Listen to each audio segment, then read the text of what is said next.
Scene 1. The entry. You don't get a name on your first day, you get a number. A laminated badge hangs from your neck, scratching your skin every time you turn your head. The room hums constantly. Servers, ventilation, fluorescent lights that never fully switch off. The air smells like metal and recycled air. You sit with 12 others. No one speaks. At the front of the room, a man reads from a tablet. Not instructions, conditions, payment schedules, liability waivers, operating temperatures, 47 degrees in the daytime, -3 at night. Response times are undefined. Extraction is not guaranteed. You sign anyway. You didn't come here for purpose. You came for money. 6 times more than you made before. Same skills, fewer rules. That's what they told you.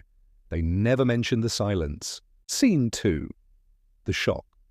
The convoy moves at 0600, always 0600, 4 vehicles, 12 contractors, no insignia. Engines low, headlights off.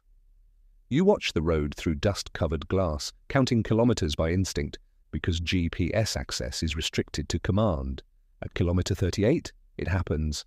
A flash comes first, then pressure. The kind that hits your chest before the sound arrives. The explosion lifts the lead vehicle off the ground. Communication cuts instantly. Radios die. The convoy breaks apart into instinct. Drivers swerve. Gunners scan rooftops and windows. Everyone waits for orders. No orders come. That's when you realize there is no command anymore. Only noise, only heat, only you. Scene 3. The ascent years pass like this. Not in memories, but in contracts. Contract 1.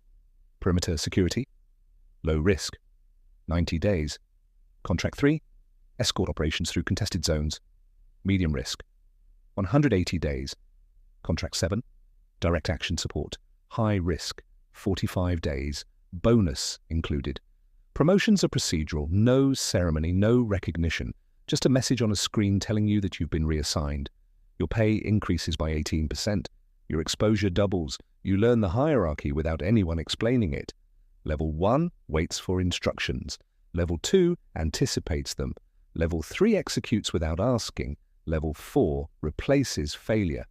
By your second year, you stop asking where the line is. You already crossed it. Scene 4. The system.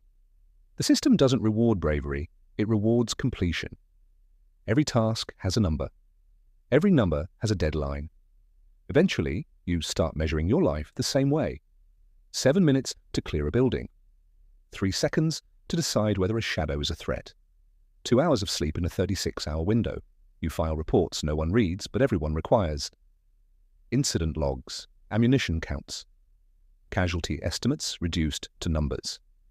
3 neutralized, 2 losses. No names are written down, never names. You learn something else too. Creative compliance. If a contract says secure the area, you secure it, regardless of what that means on the ground. If it says avoid escalation, you redefine escalation. The rules are never broken, they're adjusted, and the system rewards you for understanding the difference. Scene 5. The erosion. You stop calling home regularly. At first, it's the time zones, then it's the weak signal. Eventually, it becomes distance. Your voice changes. Slower? Flatter? Someone asks if you're okay. You pause before answering. Yeah. It's easier than explaining. You start noticing small things. You sit facing exits. You watch reflections in windows. You wake up at 0600 without alarms. Even when you're not deployed, the system stays with you. Or maybe you stay with it. Scene 6. The crisis. The mission that breaks everything doesn't look unusual at first. Coordinates, objective. Timeline, 12 hours. Extraction window, 20 minutes. You move in under darkness. Minimal resistance. Clean execution. Too clean. At hour 9, you request extraction. No response. At hour 10, you try again using a backup channel. Still nothing.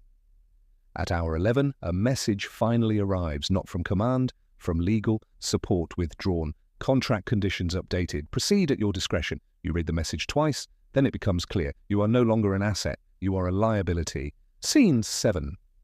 The peak. There's no protocol for this, no fallback plan. You gather what's left.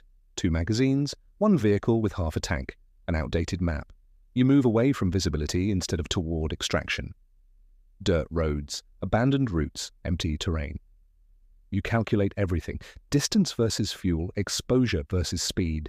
Every decision belongs to you now. No approval, no authority, no support.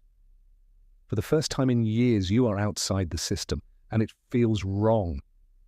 At dawn, you finally reach the border. No checkpoint, no recognition, just a line cutting through empty land. You cross it anyway. No one stops you. No one is waiting for you either.